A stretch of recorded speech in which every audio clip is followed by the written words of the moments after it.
Spina bifida का अर्थ होता है विभाजित रीढ़। अभी हम लोगों ने पढ़ा है स्पाइनल कॉर्ड, लेकिन उसमें कभी कभी जो हमारा सी है, टी है और एस है, हम लोगों ने अलग अलग पढ़ा था कि हमारा जो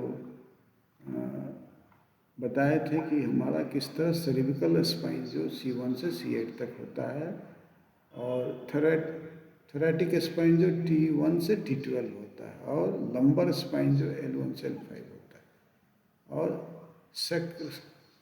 सेक्रल रीजन जो S1 से S5 तक होता है।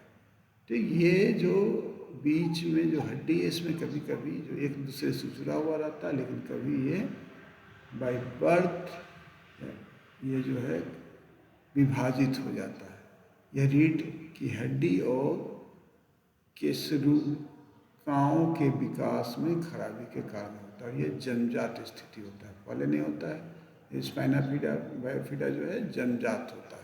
और इसमें जो है 3 तरह के स्पाइना बिफिडा होते हैं।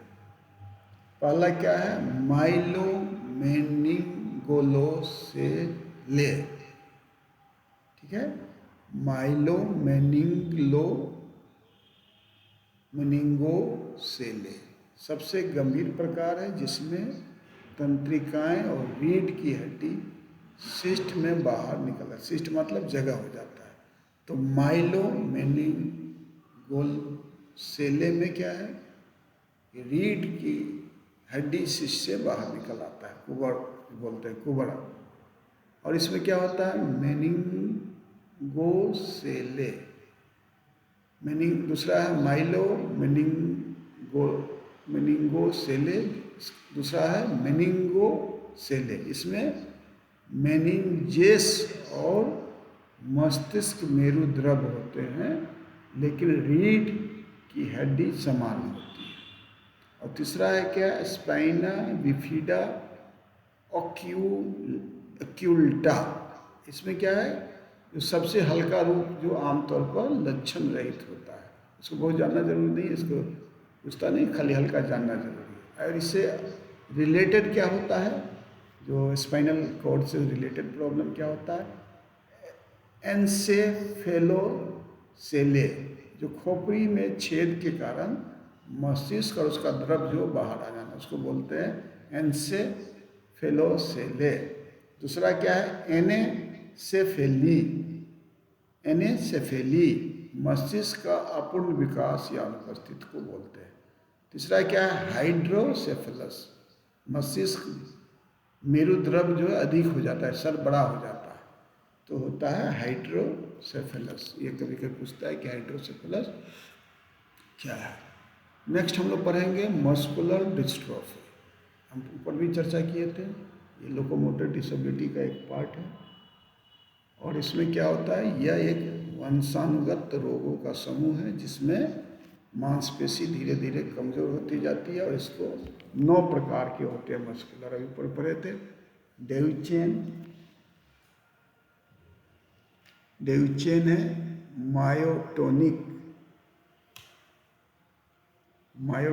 मायोटोनिक है, बेकर है, लिम्ब गर्डल है। इसे नोट कर लीजिएगा, 2-3 बार पढ़िएगा तो जानकारी मिलेगी।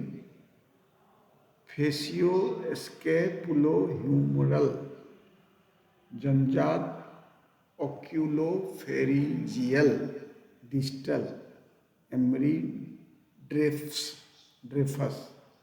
तो ये क्या है? यह रोग पुरुषों में अधिक आम है। रोग की गंभीरता, प्रकट होने की आयु और प्रभावित मांसपेशियों और विकास की दर पर निर्भर करता है। तो मल्टीपल, अब तो चला गया उसका, अब हम लोग पढ़ेंगे मल्टीपल स्क्लेरोसिस। यह एक केंद्रीय तंत्रिका तंत्र की बीमारी है, जिससे प्रतिरक्षा प्रणाली माइलिन पर हमला करती है, जिससे मस्तिष्क और शरीर के अन्य हिस्सों के बीच संचार में बाधा आती है। यह एक अज्ञात कारण वाली ऑटो इम्यून बीमारी माना जाता है।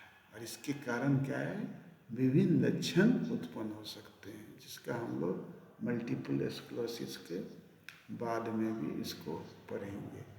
और इसके बाद हम लोगों ने 5 प्रकार पढ़ा था अलग अलग, लेकिन जो लोकोमोटर डिसेबिलिटी, जो फिजिकल डिसेबिलिटी का पार्ट है, उसका लोकोमोटर के बाद दूसरा है विजुअल डिसेबिलिटी, दृष्टि हानि, अंधता और कम दृष्टि। तो इसको हम नेक्स्ट इसको पढ़ेंगे। तब तक आप लिखें, इसको चेक कर लीजिए।